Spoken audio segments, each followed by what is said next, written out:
Yes, Andrew, it's clear that the poll tax is having a major effect here at Haringey, and Labour has a real fight on its hands. We don't think they'll lose Haringey, but we think that the Tories will gain a significant number of seats from Labour.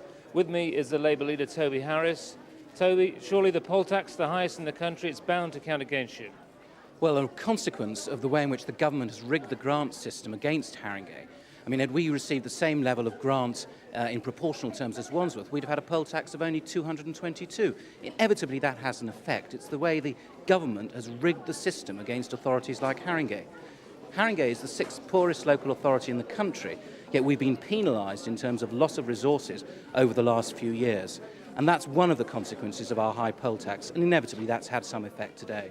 Now, you're from the Kinnock strand of the Labour Party, and you've tried very hard to get rid of the loony image that Haringey had, such as that. Do you think you've actually got rid of that image yet? I think there have been huge changes in the Labour Party in Haringey and on the Labour Council. The result of this election will see those changes consolidated and continuation of sensible policies which will mean a focus on basic services for the community in Haringey. That's what we're committed to, that's what our manifesto says, and that's what we'll do. Finally, and briefly, a much lower turnout here than the rest of London. Why do you think that was? Well, I think the turnout here is actually quite high. It's always been high in Haringey. But of course, if you make a comparison with 4 years ago, there were a number of special factors. It was immediately after the Tottenham riots, and there was a lot of general concern. Okay, Toby Harris, thank you very much. Now back to the studio. Cheers. Thanks for doing that, by the way. Sorry about that.